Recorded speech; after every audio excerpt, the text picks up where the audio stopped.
Shalom bagi kita semua. Biarlah kiranya damai sejahtera dari Tuhan boleh menjadi bagian kita pada hari ini. Kita akan kembali mendengarkan firman Tuhan melalui renungan harian. Untuk itu mari kita tunduk kepala dan kita berdoa. Bapa kami yang bertakhta dalam kerajaan surga, pada saat ini Tuhan kami akan mendengarkan firman Tuhan melalui renungan harian. Kiranya Roh Kudus-Mu boleh menjadi bagian kami, sehingga kami boleh mengaplikasikannya dalam kehidupan kami. Di dalam nama Tuhan Yesus kami berdoa, amin. Judul firman Tuhan yang saya bawakan pada saat ini adalah murah hati. Apa arti daripada murah hati ini? Kalau kita buka di dalam Kamus Bahasa Indonesia, di situ dikatakan suka atau mudah memberi, tidak pelit, penyayang dan pengasih, suka menolong maupun baik hati. Saudara-saudaraku, ketika kita baca ini, arti daripada murah hati ini sangat padat sekali, bukan? Nah, murah hati ini saudara-saudaraku mencakup banyak hal. Dan ketika Yesus berkata, dikatakan di dalam Matius pasal yang kelima, berbahagialah orang yang murah hati. Nah, kira-kira emang ada orang yang memiliki murah hati?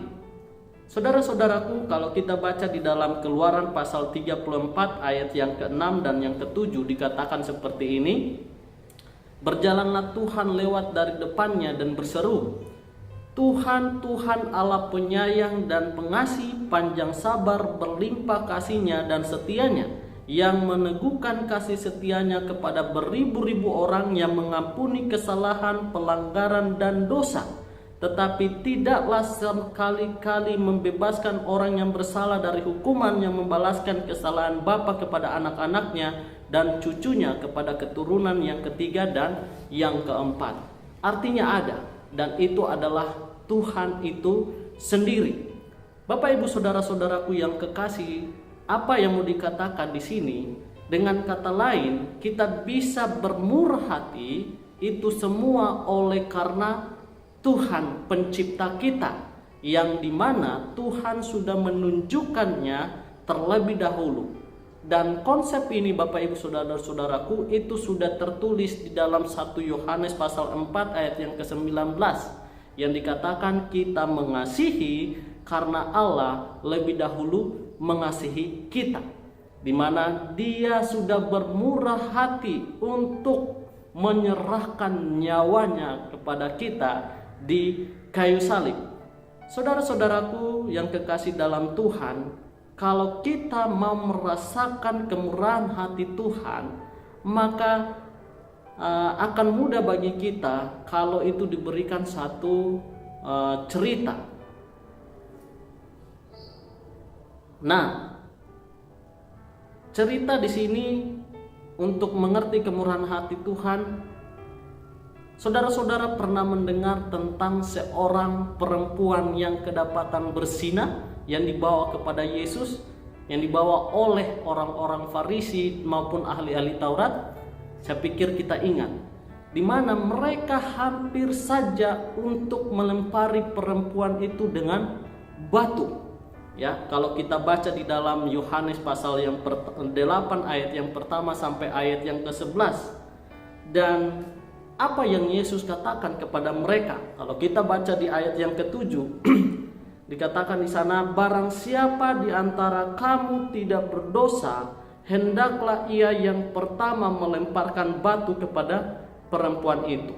Namun apa yang terjadi?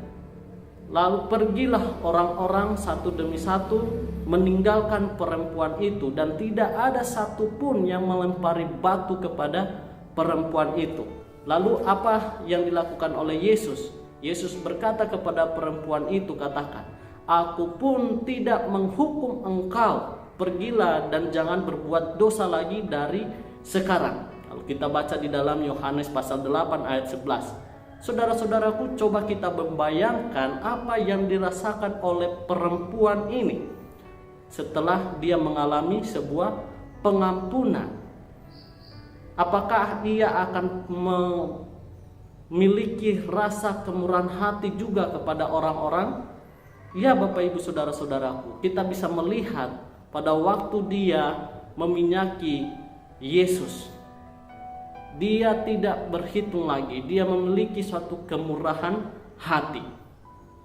Bapak Ibu Saudara-saudaraku yang kekasih dalam Tuhan, bermurah hati adalah sesuatu yang perlu kita latih dalam kehidupan kita.